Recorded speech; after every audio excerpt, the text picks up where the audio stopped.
bomba, que es algo que ustedes realmente han oído en biología, en anatomía, ¿sí? ¿Sí? ¿Lo han oído?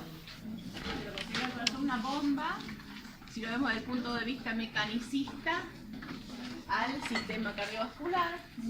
Es más, ya lo explicamos, volvimos todo el sistema vascular y hablábamos como tubos.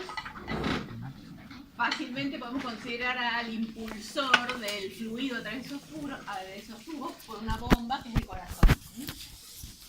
Fíjense, entonces tenemos el ventrículo izquierdo y lo denominamos bomba de presión. ¿Por qué? Porque ustedes ya conocen los fundamentos del sistema vascular sistémico, a diferencia del pulmonar, que tenían dos características muy diferentes, ¿se acuerdan? ¿Sí? En uno, el desafío es impeler el volumen contra la presión del sistema sistémico, que es requerida esa diferencia de presión para poder irrigar a todos los tejidos y mantener la presión arterial media, o la presión de perfusión. A diferencia de qué? Del ventrículo derecho, que es una bomba de volumen, porque se acuerdan que las características de las paredes de la circulación, de los vasos que hacen la circulación pulmonar, ¿en qué se diferenciaban de los sistémicos? Y volvemos a siempre la misma palabra. Todo lo que vemos para circulación, todo lo que vieron en hemodinámica, lo vamos a volver a ver hoy. Elastancia, complacencia, distensibilidad, resistencia, presión, son palabras que empezaron a verlas en hemodinámica. En realidad las deberían haber empezado a ver en física, ¿sí? Repasado un poquito en biología, revisado profundamente en fisiología, y de acá los acompañan siempre. Porque cada circulación que veamos, circulación renal, cerebral, vamos a estar hablando de los mismos términos. Por eso es importante que se lo aprendan de una vez y se lo aprenden. Arrastran un error y lo arrastran siempre. ¿Se entiende? Por eso es importante que los vean. Entonces, ¿se acuerdan que habíamos dicho que ese sistema vascular pulmonar, ¿cuál es el desafío? Impeler volumen, ¿sí? Gran volumen, ese circuito que es mucho más chico, por eso no requiere gran gradiente de presión para ser irrigado, por eso tenía mucha menor diferencia de presión, ¿se acuerdan? En esa circulación. Por eso teníamos esas dos como bombas, y ustedes ya saben que son distintas, porque estructuralmente, cuando ustedes estudiaron el corazón en anatomía, cuando dicen derecho e izquierdo, ¿son iguales? No. ¿Y cuáles son sus diferencias? El grosor de la pared. Bien, y cuando se preguntan, ¿por qué? Por la fuerza. ¿Y por qué ese trabajo? Porque la presión que tiene que vencer el circuito es mucho mayor. ¿Sí?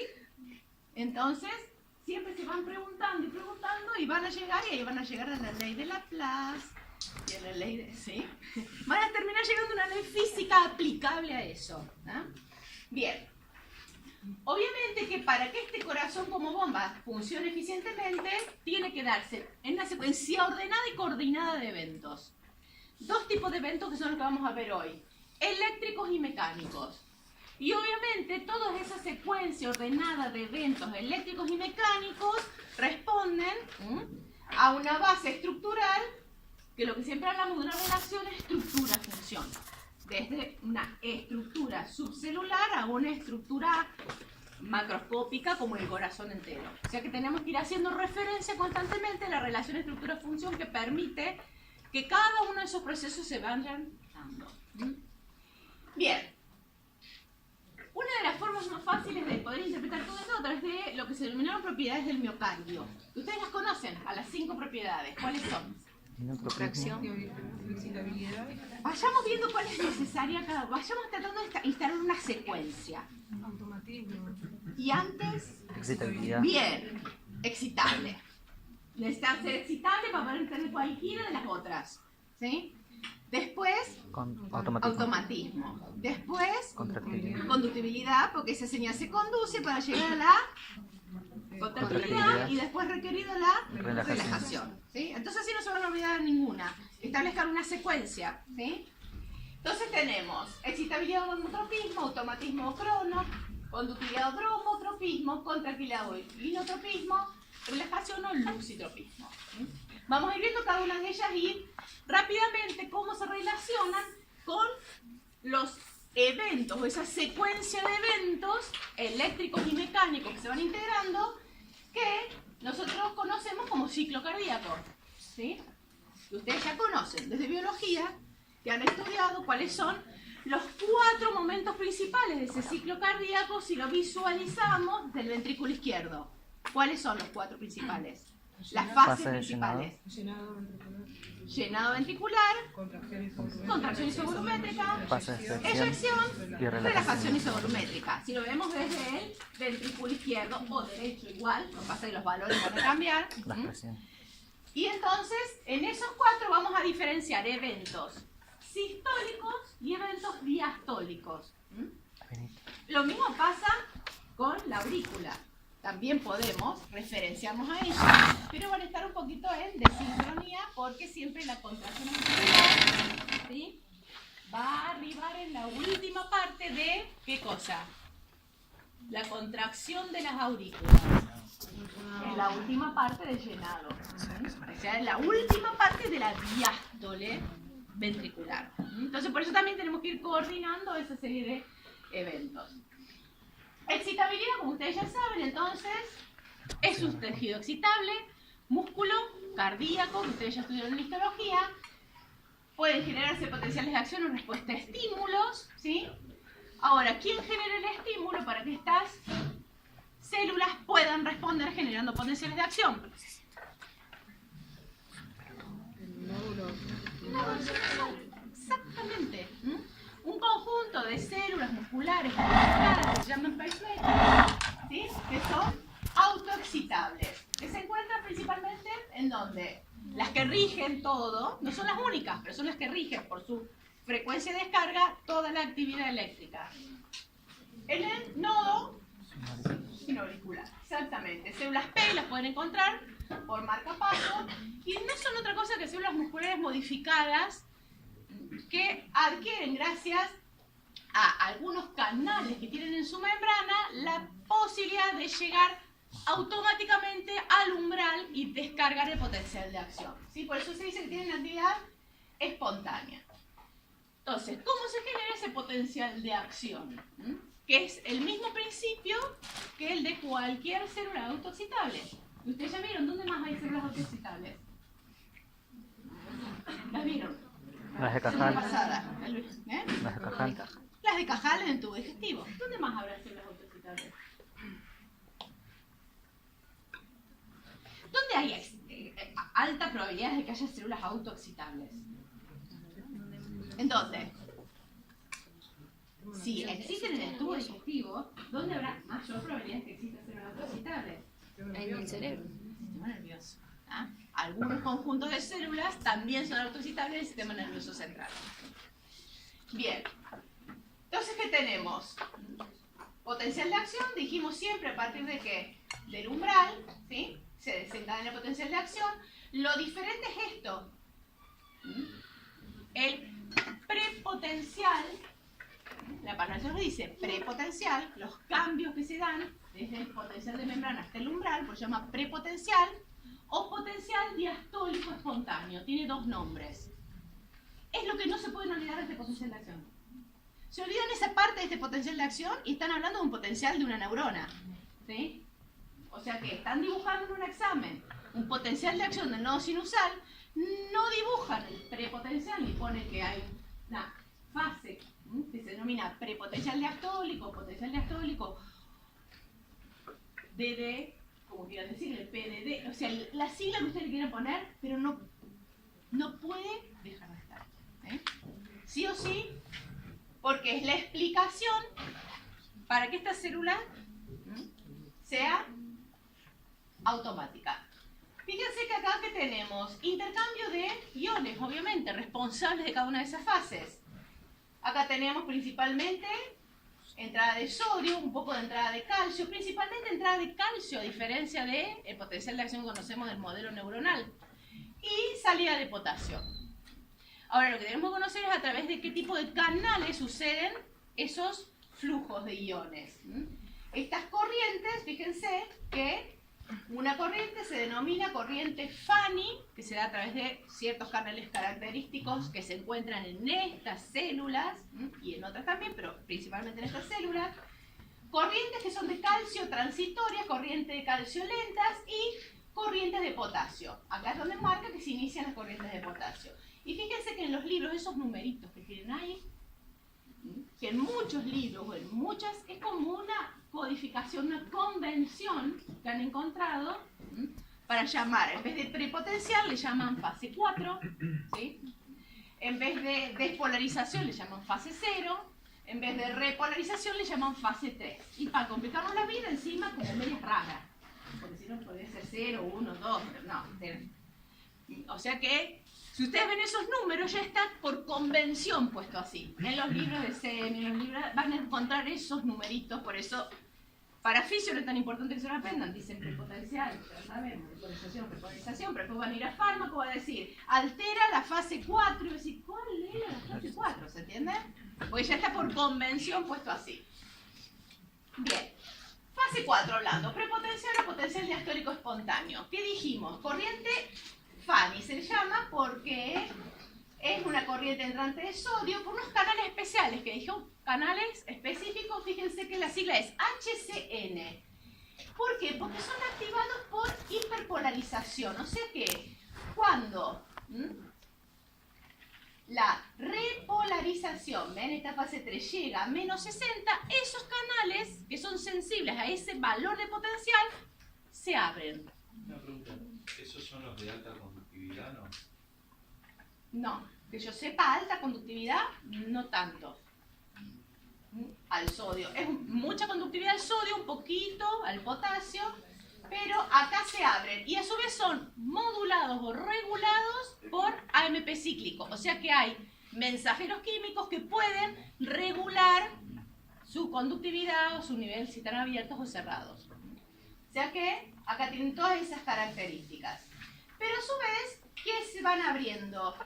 Hacia el final, ven, acá se comienzan a abrir, o sea que hacia el final de este prepotencial, también colaboran con esa llegada al umbral, no solo la entrada de sodio, sino entrada de calcio, a través de canales de calcio transitorios, que es una corriente lenta transitoria, que se abre cuando llegan a un voltaje, que es alrededor de 50, ahí se abren esos canales de calcio, voltaje dependiente transitorio, y se mantienen abiertos hasta llegar al umbral. O sea que esa prepotencial, principalmente por esos dos flujos iónicos, sodio y calcio. Ahora, cuando llega al umbral, se abren otros canales. Fíjense, que ya comenzaron a abrirse en la última parte acá los canales lentos. Y acá se comienzan a abrir los canales de sodio-calcio.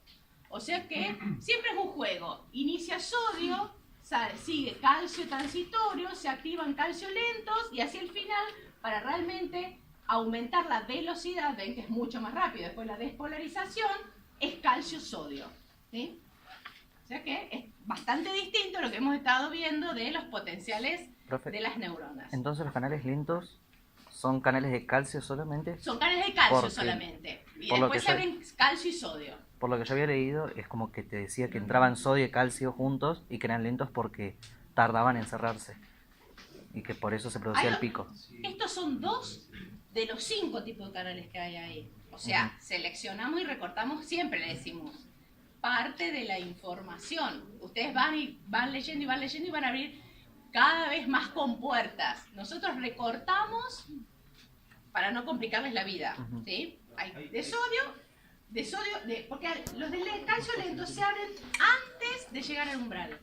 Y después se abren los de calcio-sodio. No, pero ¿sí? se activan al mismo tiempo y las compuertas se pueden abrir siempre, depende de la velocidad. La cinética y cuánto tiempo se mantienen abiertos. Claro, pero la activación, digamos, sería simultánea. Uno se abre. Acá están los, mira, si acá ves en los tiempos, lo que se hace es una línea para acá y una línea para acá. Y acá te va dando a qué nivel se abren o se activan, ¿sí?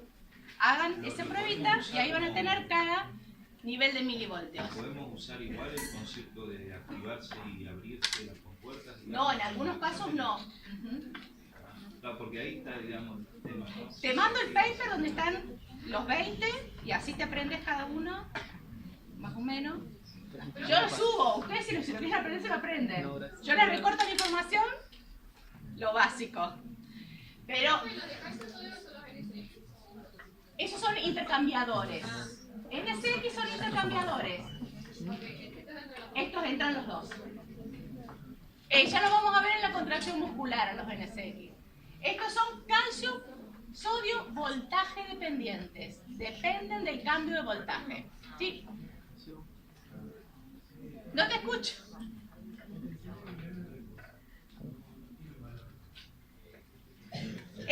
Es que no tienen, en este caso, ustedes cuando lo veamos seguido, fíjense que no hay como un valor de membrana en reposo, llega un estímulo y se activa. ¿Por qué? Porque al tener corriente Fanny, cuando llega a menos 60, esos canales Fanny se abren automáticamente y se empieza, por eso ustedes no van a ver periodos de potencial de membrana en reposo. ¿Se entiende la diferencia? ¿Sí? Automáticamente, al llegar a ese nivel se abren. Y después se abren los otros. Canales transitorios, canales lentos, sodio, calcio y al final los de potasio. Porque la contracción del corazón es constante. Se nos puede... Acá no estamos hablando de contracción todavía, ¿eh? Para que se mantenga el sinusal, ¿qué pasaría con el... No, por eso, es automática.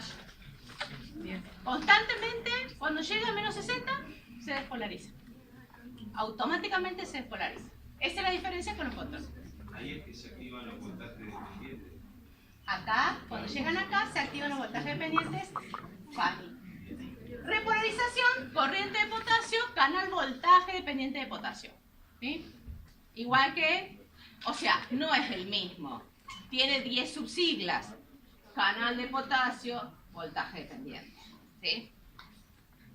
Bien. Entonces, fíjense que acá que vamos viendo. Acá hay sodio, acá hay calcio, ¿ven? Que esta es la corriente transitoria. Acá hay los canales de calcio, que son más, se les llama lentos, ¿sí? Porque se abren un poquito antes, ¿se acuerdan que empezaban a abrirse antes? Recién se activan acá, se abren acá y acá entra calcio junto con sodio. Y acá potasio. Y ven que cuando llegan acá, automáticamente se abren los otros. Esa es la diferencia. No hay tramos de potencial de membrana en reposo. Esa membrana nunca está en reposo. Siempre se está repolarizando y despolarizando. Esta característica, que es la que le da el automatismo a estas células, está regulada. Está regulada por quién? Por el sistema nervioso autónomo. ¿Sí? ¿Por qué? Porque ustedes ya conocen de anatomía la rica inervación que tiene el corazón. ¿Sí? Principalmente muy inervado ese nodo sinusal, tanto por la división simpática como parasimpática. ¿Ven? Aquí tenemos ese nodo, tenemos inervación simpática y parasimpática. Y fíjense que la inervación simpática después inerva principalmente el resto del corazón. ¿Ven la diferencia? Ramas simpáticas y parasimpáticas, principalmente lo eléctrico y de conducción. Lo contráctil es simpático. ¿Sí? Entonces, ¿qué tenemos acá? El mecanismo de acción a nivel celular de cada uno de esos dos. Entonces, ¿qué tenemos? El nervio vago, que inerva, libera acetilcolina, actúa a través de receptores que se llaman muscarínicos M2. Y ustedes ya saben la consecuencia sobre la frecuencia cardíaca, que es lo que se refleja en el automatismo del sistema parasimpático, que es aumento o disminuye la frecuencia cardíaca. El parasimpático la disminuye. O sea que saben que es acetilcolina. O sea, hay varias cosas que ya saben. Es el nervio vago que llega, que libera acetilcolina, ahora le agregan que es un receptor M2 y ya saben la respuesta, que es que disminuye. O sea que tenemos que encontrar el nexo entre ese receptor que se activó y cómo podemos disminuir la frecuencia cardíaca. ¿Sí? A través de qué mecanismo celular de ese nodo, de esa célula del nodo, se puede disminuir. Y dijimos, si se llega al umbral se descarga sí o sí. O sea que, ¿cuáles son los canales que se pueden modificar? No sé si Los que están antes. los fans. Los del prepotencial. ¿Sí? Cualquier cosa que modifique el valor del prepotencial me va a cambiar la frecuencia de descarga. ¿Se entiende?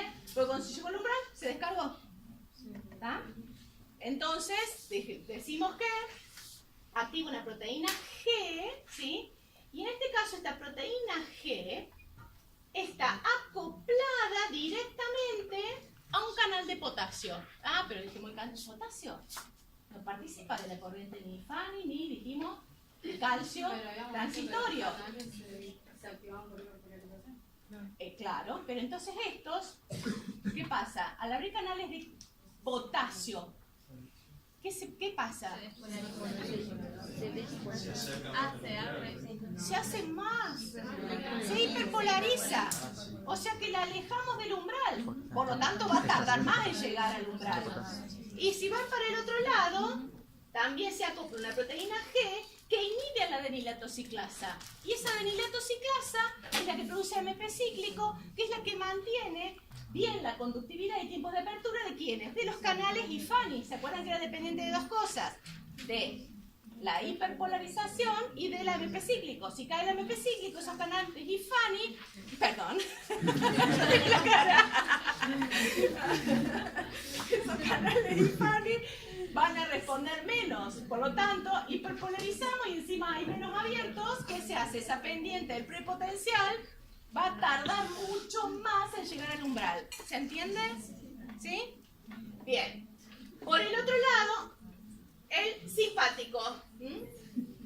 Receptores. Se libera obviamente noradrenalina, los nervios simpáticos, actúan a través de receptores beta 1. ¿Sí? Esos receptores beta 1 están acoplados a proteína G. ¿Y qué hace esa proteína G? Estimula canales, produce, activa la adenilatociclasa, aumenta los niveles de AMP cíclico y a través de una proteína quinasa A mantiene más tiempo abierto canales de calcio para que el calcio ingrese más rápido. Esos canales transitorios se ingresan más rápido. Por lo tanto, se acorta el tiempo de llegada al umbral, porque la pendiente se hace más abrupta. ¿Se entiende? Entonces, por la misma cantidad de tiempo, se va a llegar más veces al umbral. Y esto sería lo que queda graficado, ¿ven? ¿Sí?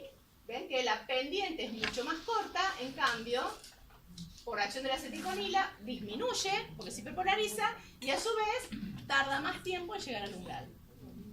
Esos serían los mecanismos de acción a nivel celular del parasimpático y del simpático a través de sus dos receptores, M2 y beta 1. Regulación de la frecuencia cardíaca. Después del año que viene veremos los reflejos. Por ahora solamente ese nodo sinusal tiene receptores y entonces a través de esos receptores es regulado.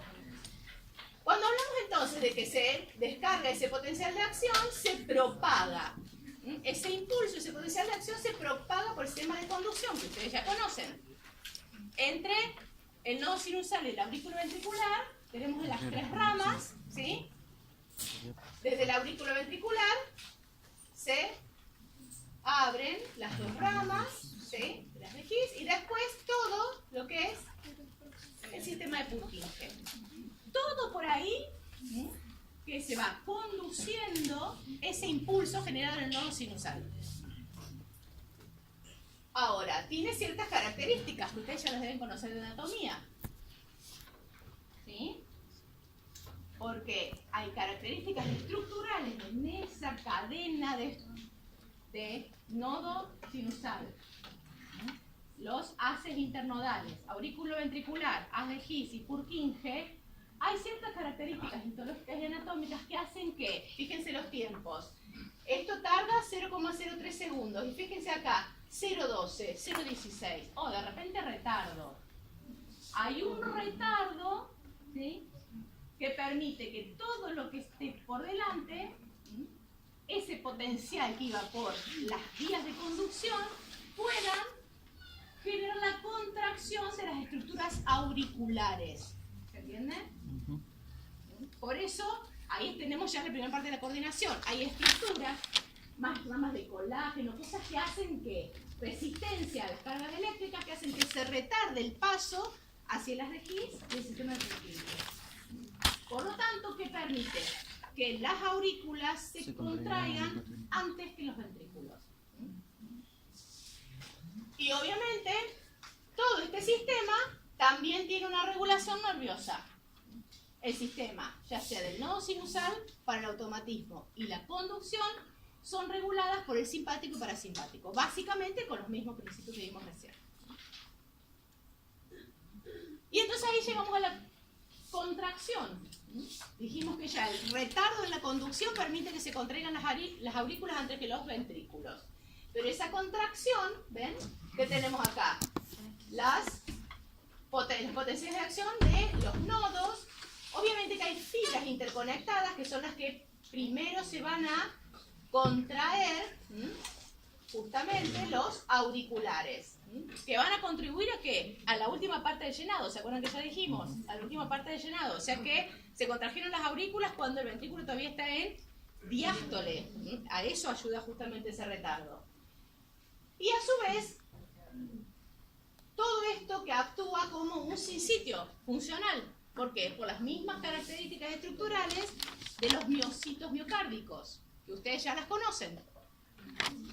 ¿Cuáles son las estructuras que le permiten actuar como un sinsitio funcional?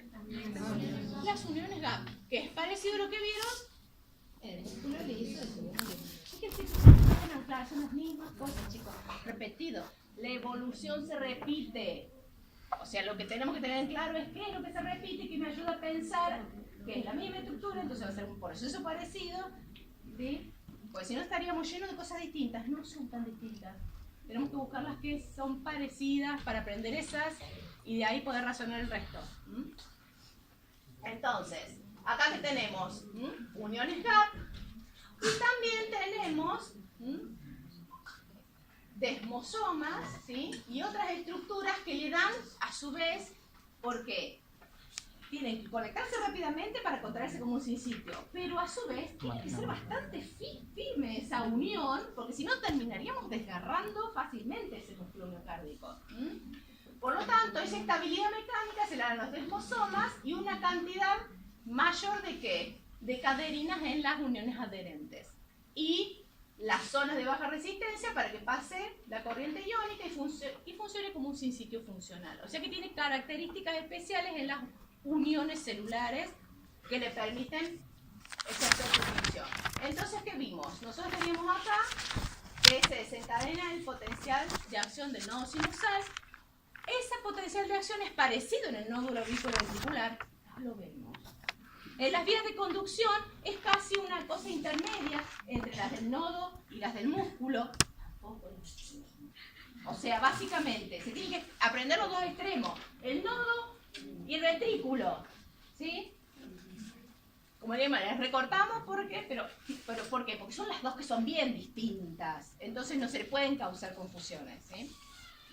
Bien, entonces vamos a pasar a estudiar un poquito ese potencial de acción del miocardio, del músculo ventricular, particularmente, ¿sí? Y acá aparecen de nuevo los numeritos, como les dije, convenciones. Fíjense que teníamos 4. Pero acá ¿qué tiene el 4? No está en una despolarización espontánea. ¿Ven que es el típico potencial de membrana que veíamos antes? 4. ¿Qué tenemos?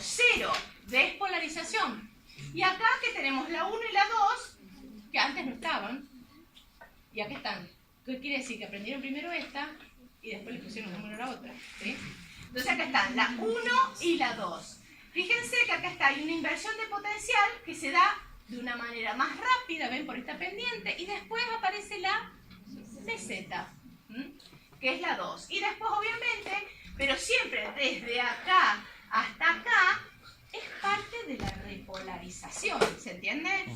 ¿Sí? Porque hubo una inversión de potencial, lo que pasa es que primero una fase rápida hasta que se abrieron cierto tipo de canales que permite que esa repolarización, ¿sí?, se mantenga más tiempo, en realidad, sostenida en el tiempo, ese potencial de membrana, por eso es meseta, y después algunos canales se cerrarán y los otros seguirán más tiempo abiertos, que siempre son los mismos, los de potasio en esa fase 3. Entonces, Fíjense, ¿quiénes son los principales iones? Tenemos acá, fíjense, rápidamente salen canales de sodio voltaje dependientes.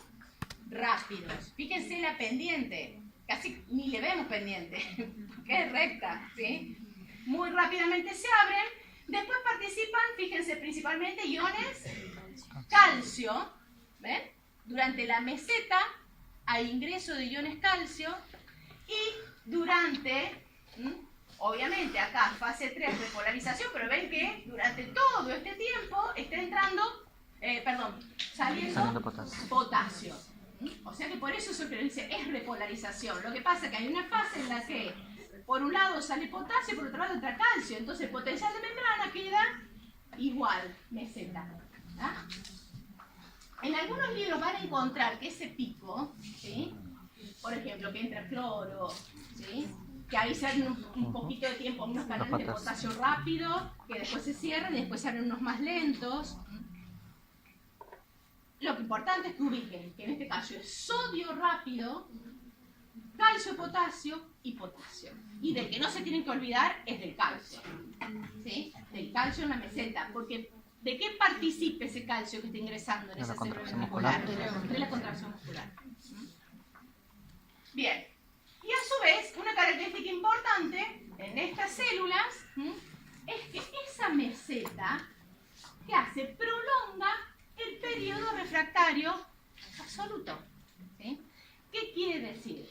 Que si por alguna razón ese nodo sinusal descargara más rápido que el tiempo en que se contrae el músculo, está en periodo refractario absoluto. Por lo tanto, no generaría una contracción más. ¿Se entiende? ¿Sí?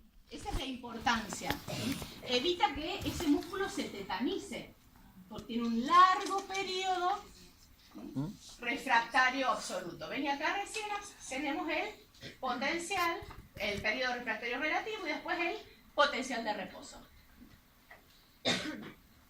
Durante entonces este potencial de acción se va dando el ingreso de calcio y por lo tanto se comienza a generar ¿qué? La contracción muscular, porque ese calcio que ingresa participa de ¿qué? Del deslizamiento de los miofilamentos. Entonces fíjense cómo es. Este es el potencial. Fíjense que mientras está en la meseta, ya estamos en la tensión máxima que desarrolla esa fibra muscular cardíaca. ¿Ven? Que no es que primero, y esto es coordinación eléctrico-mecánica. ¿Sí? No es que primero se desarrolla todo el potencial de acción y después se desarrolla toda la actividad mecánica. ¿Se entiende? Estamos en medio del potencial de acción y ya estamos al máximo de la tensión que desarrolla por ese deslizamiento de los miofilamentos. ¿Se entiende el concepto? ¿Ven? Que está acá. Esta es la máxima fuerza, tensión que desarrolla esa fibra muscular. ¿Está? Entonces, esto se debe a que, obviamente que dijimos que durante este periodo está entrando calcio, o sea que a medida que entra calcio comienzan a deslizarse los filamentos. Llega al máximo y comienza ¿qué? La relajación. ¿Sí? Entonces, lo que tenemos que recordar y coordinar cuáles son los mecanismos internos que no son exactamente iguales a los del músculo liso que vieron, ni del muscular, ni del músculo liso del tubo digestivo, ¿sí? Son un poquito distintos. Fíjense que ¿qué tenemos acá? En este caso, esa despolarización que llega modifica la apertura de este canal, voltaje dependiente, que ingresa calcio. Acá tenemos dos tipos de canales. Calcio, voltaje dependiente, que ingresa calcio directamente, y este canal de calcio que está acoplado a la... Este se llama igual en casi todos los músculos. Riano receptor del retículo sarcoplásmico. Cambia la conformación de este poro y obviamente sale calcio. Por lo tanto, el aumento intracelular de calcio proviene de dos fuentes, ¿sí? Extracelular y retículo sarcoplásmico. Y a su vez, fíjense que también se activan intercambiadores, ¿sí? Que son calcio sodio, ingresa calcio, sale sodio. 2, 3 son estos. Fíjense entonces que esta curvita que tienen acá azul es el calcio. Aumenta rápidamente, pero siempre. Entonces, ¿qué tenemos? La despolarización que hace que aumente el calcio. Después aumenta el calcio y después inmediatamente comienza el deslizamiento. Eso es una coordinación, una secuencia en el tiempo. No las pueden mezclar. No puede aparecer el calcio después de que se contrajo el músculo. Despolarización, se abren los canales, se activan intercambiadores, aumenta el calcio y después se produce la contracción muscular. Ahora, ¿qué pasa con este calcio que genera el deslizamiento de las miofibrillas? Pero ese calcio comienza a ser recaptado para favorecer la relajación de ese músculo cardíaco.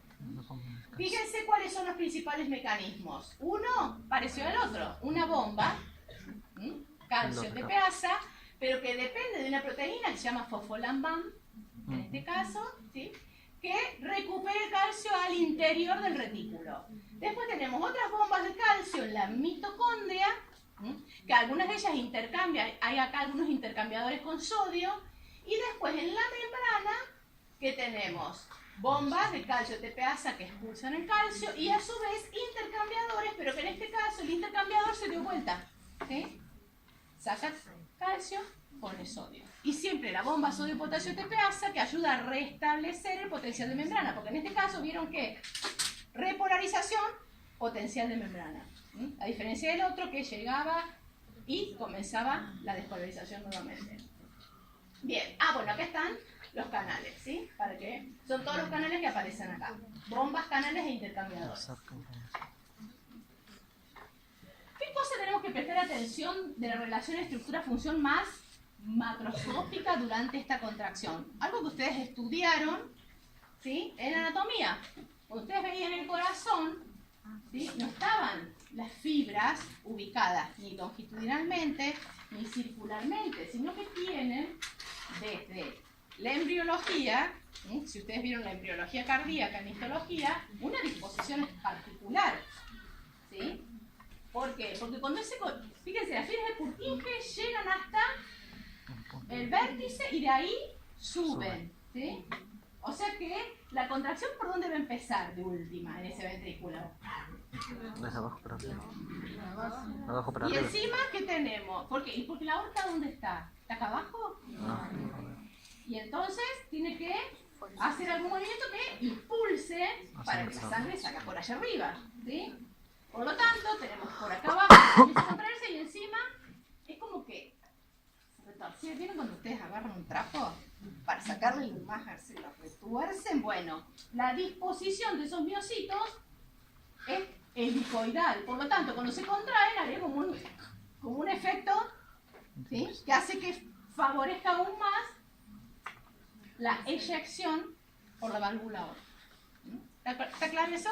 Y es una disposición justamente desde la embriología de los miocitos en espiral. Y por eso ustedes, si esa contracción es muy fuerte, pueden, a través de algunas maniobras, ¿qué cosa? Lo hicieron en el trabajo práctico. Palpar el choque ese. Exactamente. ¿Por qué hace ese tipo de contracción? Obviamente que este tejido no es solamente miocito. ¿Qué tenemos? Matriz extracelular. En esa matriz extracelular tenemos colágeno, tenemos elastina. Por lo tanto, ese tejido también tiene distensibilidad y elasticidad, igual que un vaso sanguíneo, ¿sí? Y obviamente que la forma y el espesor de la pared, que dijimos que es distinto, por ejemplo, el lado derecho y el lado izquierdo, son los que permiten desarrollar distinta tensión en cada uno, ¿sí? Esa contractilidad también está regulada, ¿sí? ¿Por quién va a estar regulada? Dijimos, sistema nervioso autónomo, vimos que inervaba principalmente el simpático todas esas estructuras del ventrículo. Entonces, cuando hablamos de contractilidad o inotropismo, fíjense cómo se define, y esto es importante, porque si no acá empiezan los líos. contractilidad o inotropismo, capacidad del miocardio de generar fuerza de contracción. ¿Sí? Entonces, de contraerse.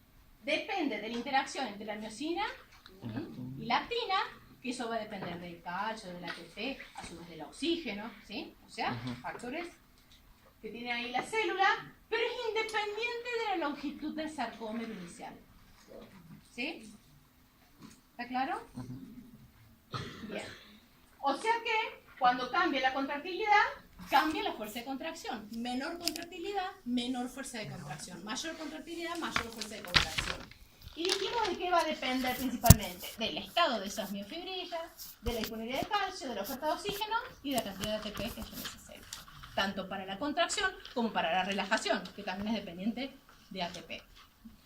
De esos factores principalmente depende la contractilidad o inotropismo. ¿Por qué no es independiente del reposo del sarcómero? De la longitud inicial, ¿sí? Porque es para separarlo de otras propiedades que dependen del largo inicial del sarcómero. ¿Se entiende? ¿Tá? Porque si no, después ustedes le hacen una flecha y lo mezclan. Por eso acá le estoy diciendo, es esto solamente y depende de esto. ¿Sí? ¿Qué quiere decir? Que la contractilidad va a depender si hay más calcio, si los almacenes de calcio son suficientes, si hay ATP suficiente, si hay oxígeno suficiente, que va a depender de la irrigación. Ustedes le van agregando ahí abajo el líquido. La ATP va a depender de la oferta de oxígeno. Y de la oferta de oxígeno que debe depender. Yo no me con esto. Se van agregando para abajo. Aquí está bien. ¿Está? Pero por eso, pero sí o sí va a estar regulado, dijimos, por el sistema nervioso autónomo, principalmente visión simpática. ¿Está? Profe, ¿y la ley de Starling entonces? Y ahí vamos. No con la contractilidad. ¿Se entiende? ¿Sí? Por eso les dije, la contractilidad no depende del largo inicial del sarcómero. ¿Sí? Depende solo de las propiedades súper intrínsecas de esa fibra y que van a ser modificadas ¿por quién? Por la descarga de noradrenalina, por el sistema simpático. ¿Ah? Chicos, y les vuelvo a decir, es una construcción teórica, ¿sí? Es como nosotros tratamos de explicar cómo funciona el corazón. Y de ahora hasta ahora era re fácil. De ahora en más, esa construcción teórica es re complicada. ¿Sí? Y encima, cada maestrito le explica de una forma distinta. ¿Qué quiere decir? En cada libro Sí, porque en lo algunas tienen figura- explicado de una forma distinta. La ley de Starling por ahí figuraba en algunas libros. Exactamente. Pero cuando van a los libros de clínica, dicen, no. ¿Qué cosa? La Porque estaba con la contractilidad... precarga y la contractilidad. de la ley de Exactamente. Starling. Si no, tendrían que estar juntas. Si no, tenés que poner que... La ponían como entre medio de la precarga y la contractilidad como que hacían regulación. O sea, sumaban lo que era la regulación autónoma de la contractilidad, pero entre la precarga y la contractilidad de la ley de Starling. Porque en última, chicos, son todas construcciones teóricas para tratar de explicar fenómenos biológicos. Entonces, pues viene otro que lo explica de otra forma, pues viene otro que lo explica de otra forma, y nosotros estamos en el medio diciendo, a ver, ¿cómo limpiamos para que se entienda? ¿Se entiende? Entonces, cada libro va a encontrar una cosa distinta. ¿Ah? Entonces, digamos contractilidad. Bien, la fibra, la indemnidad de la fibra, el calcio, la indemnidad de los miofilamentos y la inervación. ¿Ah? Dijimos noradrenalina, receptor beta 1, ¿sí? Y en este caso también acoplado a proteína G, que hace, activa una proteína quinasa A que favorece, ¿qué cosa? Que salga más calcio del retículo y a su vez fosforila canales de calcio para que ingrese más calcio durante esa meseta y eso favorece que se contraiga más rápidamente, que aumente la velocidad de contracción. Porque acá esa es la otra cosa que tenemos. Hay que hacer, se genera fuerza, ¿sí? Con el deslizamiento, se genera fuerza. Pero a su vez tenemos que tener en cuenta con qué velocidad pasa eso. Porque, tenemos una frecuencia cardíaca